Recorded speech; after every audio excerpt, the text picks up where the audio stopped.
Antes de empezar con el primer nivel del iceberg, vamos a ver un pequeño prólogo sobre qué es lo que era en realidad la NWA en la década de los 60. Básicamente, en aquel entonces no había shows nacionales, no había una empresa de lucha libre que hiciera tours por todo el territorio americano y que llevara al mismo roster a todos lados. No, en ese entonces el territorio americano venía siendo un pastel y cada promotor de lucha libre tenía un pedazo. Había un promotor en Texas, un promotor en Memphis, un promotor en Georgia y un promotor en el noreste, que en este caso eran Vince McMahon y Toots Month. Ahora sí, con esta pequeña explicación de qué era la NWA, que era básicamente como lo que vendría siendo la Federación Mexicana de Fútbol para el fútbol mexicano, ahora sí, podemos seguir con la separación. En el año de 1963, Vince McMahon Sr., junto con Toots Month, tenían un gran control sobre esta, al ser los promotores de uno de los territorios más importantes, que era el del noreste. Al tener ellos este gran nivel de influencia, querían que el campeonato máximo de la NWA fuera ganado por Buddy Rogers. Los otros promotores de la asociación veían un potencial conflicto de intereses, ya que Rogers tenía a McMahon y a Montt como managers, por lo que sentían que estos dos bloquearían cualquier intento de buquear una defensa por el campeonato fuera del territorio que les pertenecía a estos dos. La situación escaló en enero de aquel año, cuando en un show en Toronto, la NWA envió a la leyenda de la lucha libre Lou Thesz para ganarle el campeonato a Rogers, supuestamente diciéndole antes de la lucha que si no lo hacía por las buenas, lo haría por las malas, amenaza que no pasaba desapercibida gracias al background como luchador legítimo de Thesz.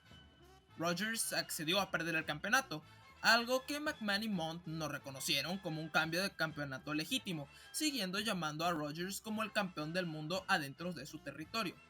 Esto culminó el mes de abril, con la separación definitiva de la WWF de la NWA y con la coronación de Buddy Rogers como su campeón inaugural, luego de ganar un torneo que definitivamente sí pasó y no tiene nada de falso en Río de Janeiro.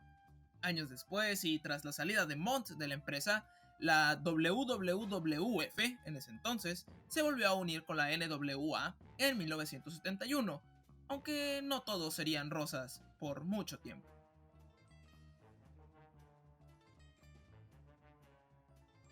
En 1982, la ahora World Wrestling Federation fue vendida por Vince McMahon Sr. a su hijo, Vincent Kennedy McMahon, quien tenía un plan para la compañía. Si la NWA seguía haciendo que el territorio americano fuera un pastel que se repartía entre todos los promotores, Vince McMahon Jr. vendría siendo más o menos como Bruce en Matilda, queriéndose comer todo el pastel sin dejarle nada a nadie más. Los planes de hacer una empresa que abarcara a todo el territorio con un mismo roster de luchadores se pusieron en marcha prácticamente al instante en el que el joven Vince compró la compañía de su padre. El primer paso era separarse de la NWA una vez más, algo que McMahon hizo en 1983 junto con Jim Barnett, quien junto con los hermanos Jack y Gerald Briscoe controlaban gran parte de Georgia Championship Wrestling y de su programa televisivo World Championship Wrestling. El territorio de Georgia tenía problemas tras vestidores, ya que el promotor principal de este, Ole Anderson, no estaba en el mejor de los términos con los otros tres dueños. Esta situación, sumada al interés de McMahon por llevar su programación a una nueva audiencia, provocaron una situación impensable para muchos en aquella época. McMahon compró esta gran parte de GCW de los hermanos Briscoe y de Barnett, consiguiendo así el control mayoritario de la empresa a espaldas de Anderson. Asimismo, el sábado 14 de julio de 1984, Vince McMahon apareció en cámara en TBS, en el horario que le correspondía al show de su rival, y básicamente lo convirtió en su show así como así. Aquel día fue el que para muchos murió la época de los territorios, una época dorada para los más clásicos fans, y también fue el día que nació una guerra que marcaría el negocio de la lucha libre de por vida.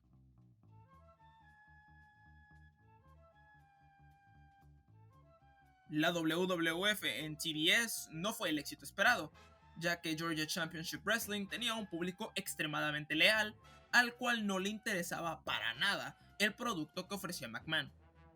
Un año después, nada más, en 1985, la lucha libre de Georgia había regresado a la programación, esta vez de la mano de Jim Crockett Promotions. La exposición que recibió este nuevo producto fue impresionante, estando en las cadenas de Ted Turner, siendo el evento Starrcade, la tradición de acción de gracias del territorio, uno de los más grandes beneficiados. Su expansión convirtió la edición de 1986 de Starrcade en una de las cintas de video de lucha libre más vendidas de aquel entonces, y una gran oportunidad de pago por evento para las compañías encargadas en transmitir estos eventos. Starrcade 1987 parecía que se convertiría en el evento de lucha libre fuera de la WWF más exitoso de todos los tiempos, gracias a esta exposición nacional que la empresa tenía. Hasta que claramente Vince McMahon sacó unas de su manga. La WWF anunciaba un nuevo pago por evento para su calendario, el mismo día que Starrcade. Este evento era Survivor Series, el cual al día de hoy se celebra, siendo el segundo evento con mayor longevidad en la compañía, solo por detrás de WrestleMania. Originalmente planeado para opacar a la competencia, muchas personas vieron esto como una oportunidad para Crockett de ganar más notoriedad, por lo que Vince McMahon dejó claro a las compañías de pague por ver que si estos ofrecían Starrcade, McMahon no los dejaría transmitir la siguiente edición de WrestleMania, la número 4. Muchas de las compañías desistieron de transmitir Starrcade para evitar perder el magno evento, por lo que el show no fue el éxito que sus promotores esperaban. El plan de McMahon para desaparecer a la competencia había funcionado, por ahora.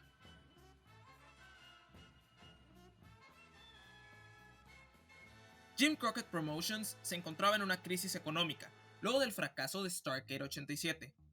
Esto provocó que 11 meses después de este evento, la compañía fuera vendida a Ted Turner, quien veía la lucha libre como uno de los pilares de su programación, al nivel de los juegos de béisbol de los Bravos de Atlanta.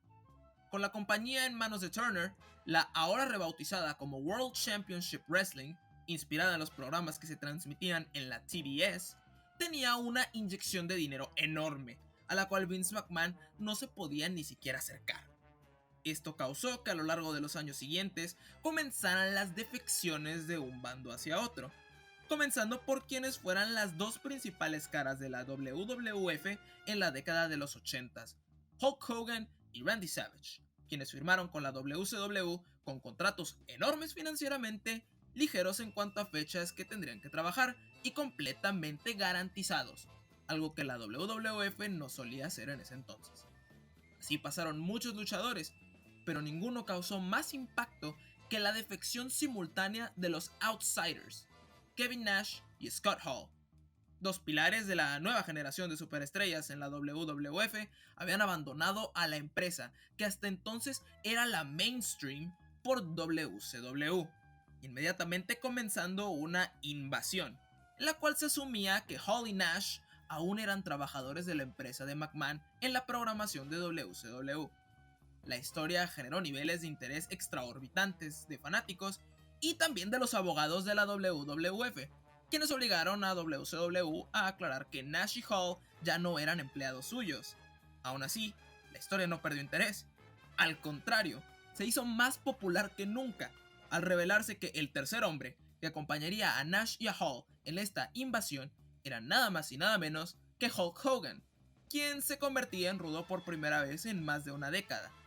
Así nacía la NWO, la facción más importante en la historia de WCW, y con ella empezaría un periodo de 83 semanas de dominio a la WWF entre 1996 y 1998.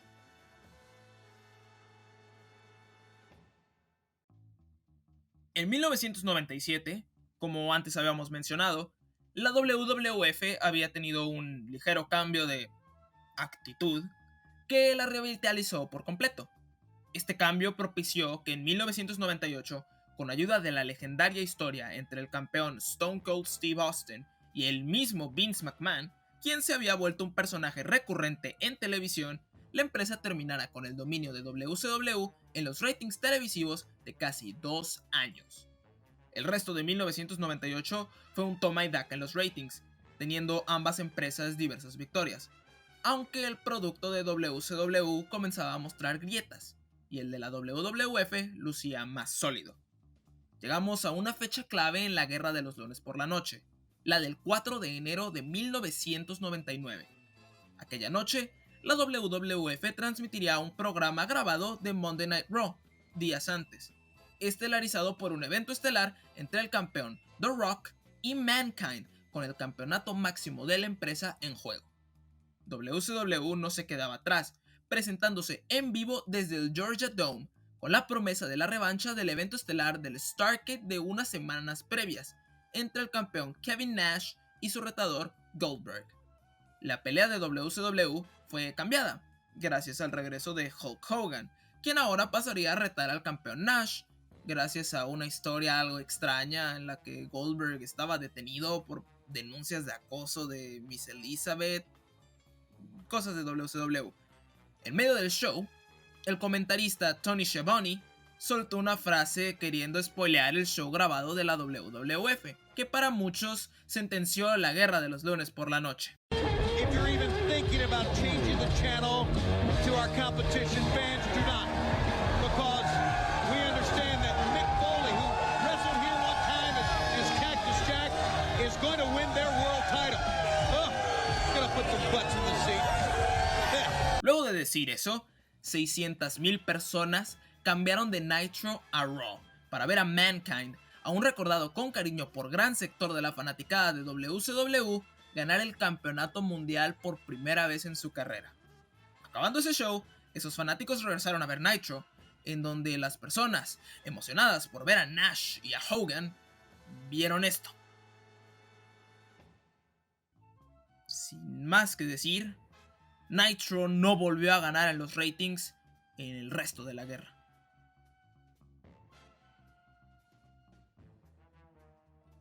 Luego de la brutal caída de calidad sucedida después de aquel 4 de enero, WCW buscaba soluciones desesperadas. Una de ellas parecía que les había caído del cielo de un día para otro, ya que dos miembros importantes del equipo de escritores de Monday Night Raw se unirían al equipo de escritores de Monday Nitro. Uno de ellos era Ed Ferrara, quien, aunque controversial en su manera, es completamente irrelevante para la Guerra de los Lunes por la Noche y no lo volveremos a mencionar. El otro era Vince Russo, quien desde 1997 fungía como el escritor principal de la WWF. La WCW lo contrató al considerarlo la persona cuyas ideas salvaron a la competencia de la quiebra inminente, viendo que si alguien podría salvar la calidad del producto suyo, era él. La contratación de Russo, quien se caracterizaba por un estilo de televisión de shock, más énfasis en los segmentos que en las luchas, y la utilización de todo el talento, para bien y para mal, ilusionaba a los aficionados, que pensaban que nada podía salir mal para WCW. Y es por esto que ahora veremos un nuevo mini segmento titulado una lista de gran parte de las cosas que salieron mal con Vince Russo en WCW, porque si listáramos todas no acabaríamos nunca. Número 1. Mencionar hasta el cansancio la llegada de nuevos escritores, básicamente gritando a los cuatro vientos que el show era guionizado y arruinando toda ilusión. Número 2. Despreciar por completo el valor de los luchadores veteranos, quienes, aunque sí, no deberían ser el punto focal de tu empresa, tampoco deberían irse nada más porque sí. Número 3. Sobreutilización de situaciones fuera de guión, que en realidad sí estaban en el guión, como la vez que abiertamente dijeron que en una pelea Goldberg se salió del guión de esta. Esto en la lucha libre es conocido como work shoot, y en WCW había fácil 3 por show. Número 4. Sobreuso del Shock TV, con historias y personajes completamente extraños. Número 5. Completa denigración a las mujeres, quienes solo eran utilizadas como pedazos de carne. Número 6. Completa denigración a los luchadores extranjeros, que habían sido el fuerte de la empresa en su apogeo, ya que en palabras de Russo, un enmascarado o un japonés nunca vendería en los Estados Unidos. Número 7. Programar, no estoy exagerando, 26 cambios del campeonato mundial de la empresa solo en el año 2000. Muchos literalmente por medio de un luchador regalándoselo a otro, aunque también incluyeron: número 8. Un reinado como campeón máximo para David Arquette, quien no es un luchador sino un actor. Y número 9. Un reinado como campeón máximo para sí mismo. Podría estar todo el día hablando de todo lo malo que hizo Russo, y aunque su tiempo en WCW tuvo una que otra cosa aceptable, es innegable decir que su versión de Nitro acabó con la poca reputación que le quedaba a la empresa.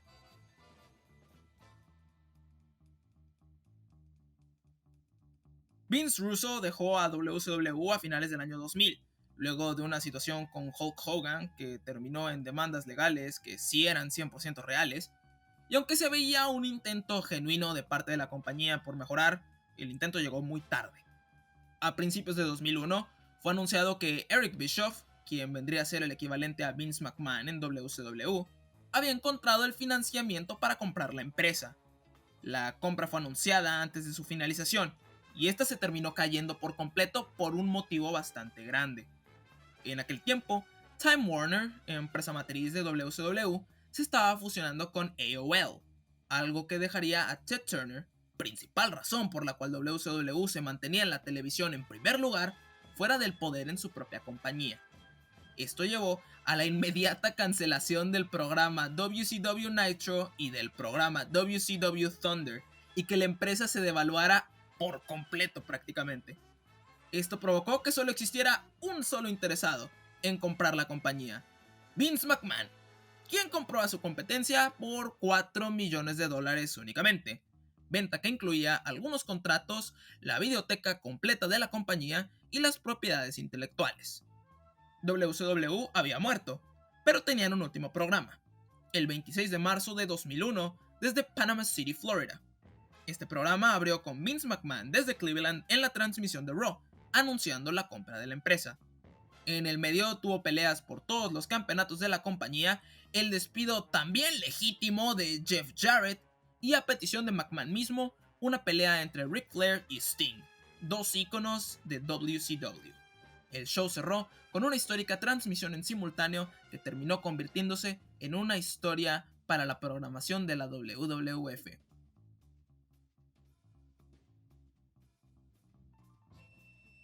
Aquel Nitro final cerró con la revelación de que el hijo de Vince, Shane McMahon, había comprado a la WCW a las espaldas de Vince, por lo que en realidad era él el nuevo dueño de esta. Esto era todo una historia hecha para darle una nueva dimensión a la historia ya existente entre Vince y Shane, que culminaría en una pelea aquel domingo en WrestleMania. En la vida real, comenzaban los planes sobre qué sería con la nueva WCW, la cual originalmente iba a ser una entidad separada a la WWF, con shows, escritores y luchadores propios. Poco a poco el plan fue cambiando, y para el mes de julio, este consistía en convertir el programa Monday Night Raw en un show de la WCW, mientras que el otro programa de Vince McMahon, SmackDown, se utilizaría como el show de la WWF. Se realizó un test piloto el 2 de julio del 2001, día en el cual el programa Raw cerró con una pelea por el campeonato de WCW entre Booker T y Buff Bagwell. La presentación había cambiado, con nuevos comentaristas, nuevos gráficos, nuevo ring, entre otras cosas, pero la recepción fue bastante negativa. Esto hizo que la WWF cambiara sus planes una vez más, convirtiendo la nueva WCW en una agrupación y fusionándola con la también recién comprada ECW. La invasión, título con el que se le conoció a esta historia final, no fue lo esperado, debido a la falta del talento principal de WCW como Hogan, Hall, Nash, Sting, Goldberg, Flair, entre otros. Aunque los planes originales, en los cuales Raw y SmackDown serían dos entidades separadas, se reutilizaron para lo que se convirtió en la primera división de marcas de la WWF en el 2002.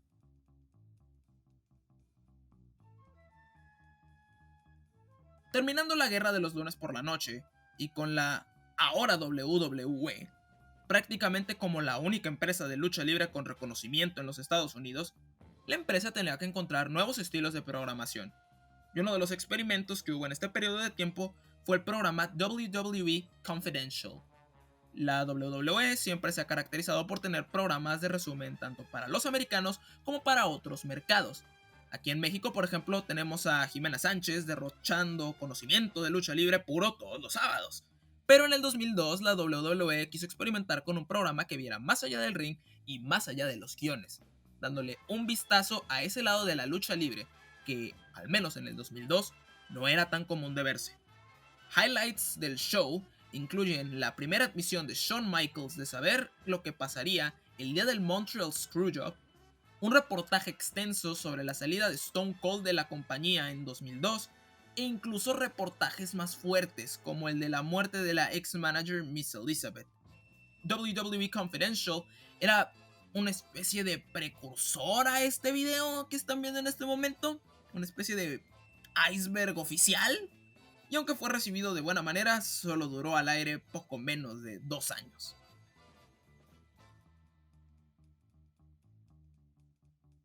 Otra situación que tenía WWE entre manos luego de la compra de ECW y WCW era la videoteca de la que eran dueños ahora.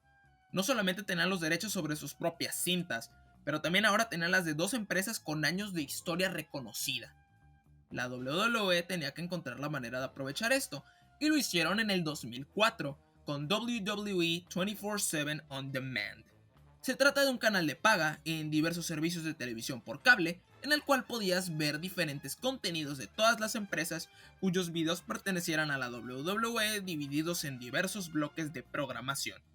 El servicio fue un éxito y estuvo al aire por casi 10 años, siendo descontinuado hasta enero de 2014 por el modelo de streaming en línea tipo Netflix que conocemos hoy en día como el WWE Network.